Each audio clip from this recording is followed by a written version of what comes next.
Islam merupakan agama monoteisme tertua, tercatat dalam sejarah Filipina. Islam berkembang di Filipina pada abad ke-14 dengan kedatangan pedagang Muslim dari Teluk Parsi dan pantai Malabar, India Selatan, serta dari beberapa kesultanan kerajaan dari Kepulauan Melayu. Dan selepas itu menjadi sebuah kerajaan Islam yang hebat pada zaman dahulu. Tetapi keadaan berubah dalam sekelip mata selepas kedatangan Sepanyol ke Filipina pada tahun 1565. Terkini, dianggarkan bahawa hanya 6% dari penduduk negara tersebut adalah Muslim, manakala sekitar 92% penduduknya beragama Kristian. Filipina juga telah mengisytiharkan bahawa mereka merupakan sebuah negara sekular, dengan perlembagaan membenarkan pemisahan antara gereja dan negara, serta meminta pemerintah untuk menganggap semua agama adalah setara. Dalam video kali ini, mari kita bersama-sama menelusuri kisah kedatangan dan kejatuhan Islam di Filipina.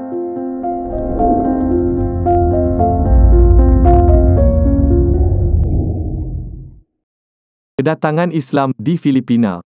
Menurut Syekh Muhammad Naqib Al-Atas, dalam bukunya Historical Fact and Fiction, Islam sudah pun sampai ke Filipina seawal abad ke-13, melalui pendakwah berbangsa Arab, Tuan Masyaika yang menjejakkan kakinya di Pulau Sulu. Pada ketika itu, Filipina dikenali sebagai Kepulauan Sulu. Mengikut fakta sejarah, pemerintahan Islam di Filipina telah berkembang dari Pulau Sulu hingga ke utara pada akhir abad ke-15. Pada abad itu juga, Manila dipanggil Kota Selurong dan diperintah oleh Raja Sulaiman Mahmud dari Kesultanan Melayu Brunei. Selepas itu, Islam telah berkembang sehingga ke Batangas, Pampanga, Cagayan, Mindoro, Catanduanes, Bonben, Cebu, Oton, dan Laguna. Semuanya bermula pada tahun 1360. Pedagang dan pendakwah Arab bergelar Karim Al-Makhdum dari Pasai sampai ke Sulu dan diberi gelaran Syarif Aulia. Pada mulanya, Karim Al-Makhdum menjejakkan kaki ke Pulau Simunul pada tahun 1380. Kemudian, beliau membina masjid pertama dan tertua di Filipina bersama-sama penduduk tempatan di sana. Syarif Aulia kemudian meneruskan perjalanannya ke Maguindanao dan menyebarkan agama Islam di sana. Syarif Aulia adalah pendakwah Islam yang pertama tiba di Maguindanao. Pendakwah kedua yang digelar Syarif Maraja pula tiba di Maguindanao pada tahun 1380 setelah Syarif Aulia balik ke Pasai dan menyambung penyebaran Islam di sana. Pada tahun 1390 datang pula Syekh Abu Bakar, seorang Arab dari selatan Arab ke Sulu, bagi menyambung usaha-usaha Syarif Aulia. Syekh Abu Bakar kemudiannya menaiki tahta sebagai Sultan Sulu pertama dan mengguna gelaran Syarif Hashim. Tidak hanya di wilayah Kesultanan Sulu, Islam juga telah berkembang di Pulau Mindanao.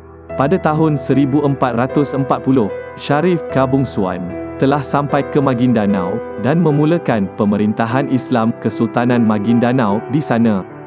Di bawah pemerintahannya, sistem perundangan Islam mula dikuatkuasakan sepenuhnya. Sistem tersebut berlandaskan kitab-kitab rujukan umum mazhab Imam Syafi'i. Spanyol tiba di Manila. Pada tahun 1492, Kerajaan Islam di Granada berjaya dijatuhkan oleh Kerajaan Kristian Spanyol dan menjadi titik permulaan kejatuhan Islam di Filipina. Spanyol menyedari wujud peluang ekonomi di kawasan-kawasan yang belum diterokai, khasnya di sekitar Asia Tenggara.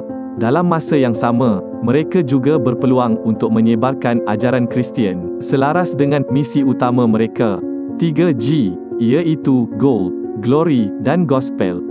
Maka bermulalah ekspedisi Spanyol dengan kerjasama orang Meksiko, diketuai Miguel López de Legazpi, diberikan tanggungjawab membuka satu kawasan operasi baru bagi memudahkan kerajaan Spanyol meluaskan pengaruh mereka di sekitar Asia. De Legazpi mengarahkan dua pegawai tentera bernama Martin de Goiti dan Juan de Salcido ke Manila bagi membincangkan cadangan pembukaan kubu Spanyol bersama pemerintah Manila. Kerajaan Kesultanan Melayu Brunei pada ketika itu merupakan kerajaan terbesar di Filipina, termasuklah di Kota Manila. Nama Manila sendiri datangnya dari kalimah Arab, iaitu fi amanillah, yang bermaksud dalam lindungan Allah. Kemudian, rombongan di Goiti tiba di Teluk Manila pada 8 Mei 1570, menyampaikan hasrat kerajaan Sepanyol untuk bekerjasama. Selepas beberapa siri perbincangan gagal menemui kata putus, situasi mula menjadi tegang. Beberapa siri peperangan mula tercetus selepas itu, tetapi Kota Manila gagal dikuasai Sepanyol. Kemudian, Di Legazpi mengambil keputusan untuk memimpin sendiri seluruh angkatan perang, diperkuatkan oleh orang tempatan yang memusuhi kerajaan Brunei. Peperangan besar-besaran tercetus, dan akhirnya kerajaan Islam Brunei tumpas, serta jatuh ke tangan Sepanyol pada 19 Mei 1571. Kerajaan Sepanyol telah membina kubu Intramuros sebagai tanda kemenangan mereka ke atas Manila. Ia juga menjadi simbol kejatuhan kerajaan Islam di kawasan tersebut dan digantikan dengan kerajaan berteraskan ajaran Kristian. Penyebaran ajaran Kristian mula digerakkan, selaras dengan hasrat Sepanyol yang mahu menyebarkan agama itu ke seluruh Filipina.